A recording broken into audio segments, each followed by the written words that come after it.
Bitcoin est en train de pousser très fort vers le nord. On est en train de retourner simplement la tendance à court terme qui était en place depuis plus d'une semaine maintenant, qui était baissière, et on est en train de repasser haussier. Donc on va voir ce qu'on peut faire là-dedans, s'il y a des positions à prendre et comment lire au mieux le marché dans ces conditions.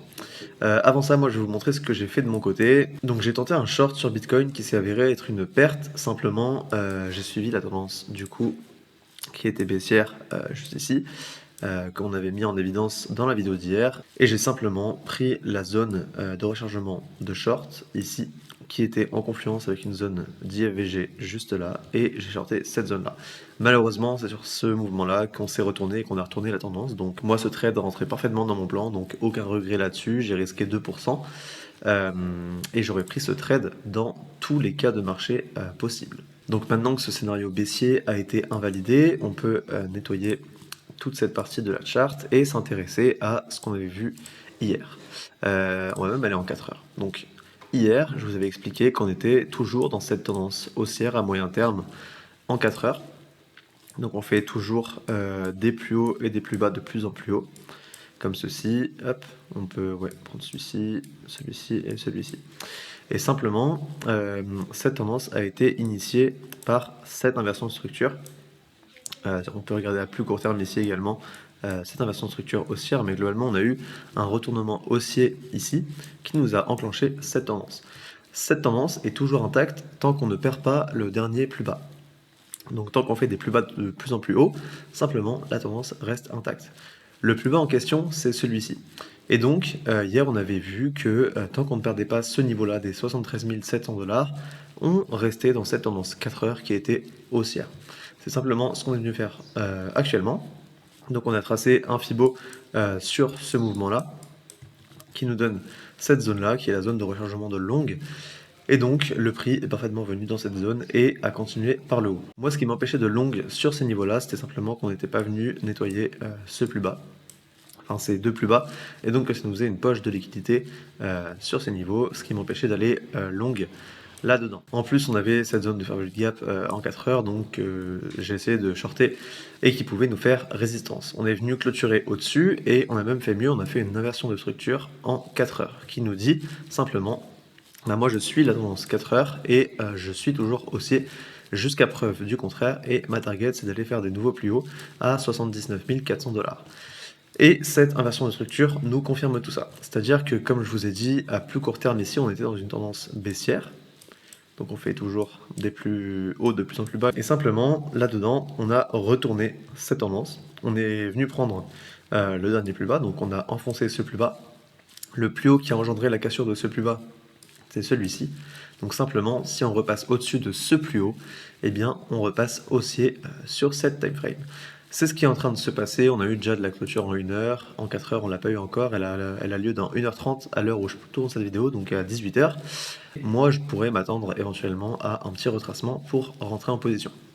C'est-à-dire que là on a eu notre inversion de structure haussière, donc ce plus bas est techniquement protégé et si on le repère, l'inversion ici s'invalide et on risque fortement d'aller chercher ce plus bas et donc de retourner la tendance haussière en 4 heures. Donc globalement, si on perd ce plus bas, la tendance est en danger et donc je veux sortir de ma position à la hausse si je suis dans une position à la hausse. Donc mon invalidation elle sera clairement là et après je dois chercher mon prix d'entrée le plus intéressant possible. Donc par exemple si on considère que le top est in, ce qui est un peu tôt pour être dit, donc c'est un exemple, on peut tracer une zone de Fibonacci comme celle-ci et donc on aurait une entrée qui se situerait sur ces niveaux. Après ensuite on a de la zone de fairway gap par exemple ici, donc qui peut faire office de support. Donc moi je m'attendrais potentiellement à un mouvement comme ceci avec une correction en A, B puis C. Ici potentiellement une inversion de structure à plus court terme à la hausse et là qu'on puisse simplement aller chercher des nouveaux plus hauts et potentiellement les 80 000 $. Dans ce scénario de marché, je me positionnerai sur le seuil médian de ma zone de fairway gap par exemple ici, avec comme on a dit un stop sous cette mèche et aller target au moins des plus hauts, voire les 80 000 $ ou au-dessus, et d'aller chercher le ratio le plus intéressant possible avec le plus de confirmation possible. Maintenant qu'on en a eu une, la première confirmation, si vous voulez, moi je regarde vraiment en dézoomant. La première confirmation, c'est qu'on est toujours dans cette tendance haussière en 4 heures. On est toujours haussier ici, et donc simplement j'ai ma première confirmation, je suis dans la tendance. Ensuite, dans la correction au sein de cette tendance haussière, on a fait une correction baissière et j'ai eu ma confirmation que cette correction baissière était terminée. Donc j'ai une deuxième confirmation à plus court terme. Et ensuite, ici, j'attends mon retracement pour optimiser mon prix d'entrée parce que, évidemment, si je rentre sur le niveau là, je vais risquer beaucoup plus ici, là. Je risque tout ça pour gagner moins et donc je vais plutôt attendre que le prix revienne dans ces niveaux-là pour entrer. Et en plus, si j'ai une inversion de structure comme ici à la hausse, j'ai encore une confirmation à plus court terme et là j'ai vraiment toutes les chances de mon côté et c'est vraiment là où mon edge s'applique le plus. Donc voilà, je vais faire un petit peu de ménage sur la charte pour que ce soit le plus clair à vos yeux. On va dessiner la zone OTE juste ici, qui est donc, je le rappelle, la zone d'entrée idéale dans laquelle on est venu. Hop, OTE, j'enlève le Fibo, comme ça c'est clair. Ici donc, ça dépendra si le top est in actuellement à 78 850 $ ou non. Mais pour l'instant, la zone d'entrée OTE serait ici.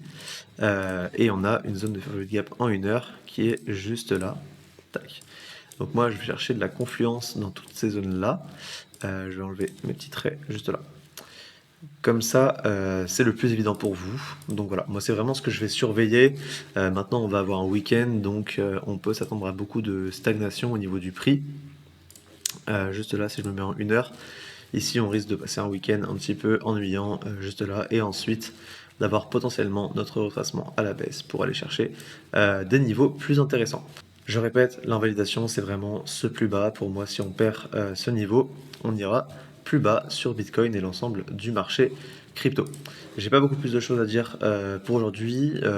On va pas aller sur Ethereum parce que pour moi le setup le plus clean est vraiment sur Bitcoin. Je reste très prudent parce que là on a vraiment un ralentissement de la tendance haussière en 4 heures juste là et ça ne m'étonnerait pas d'aller visiter des niveaux un peu plus bas comme ceci. Donc c'est pour ça que j'attends des confirmations pour entrer longue. Techniquement, on suit la tendance, mais toujours se méfier parce qu'on est sur des niveaux qui sont des hauts de range et simplement on a plus de chances d'aller à la baisse que à la hausse. Donc voilà, vraiment l'essentiel à retenir, c'est confirmation et quand on a un setup parfait, on l'exécute. Donc n'hésitez pas à liker la vidéo, commenter, vous abonner. Je vous souhaite un bon week-end et on se retrouve lundi pour la prochaine vidéo.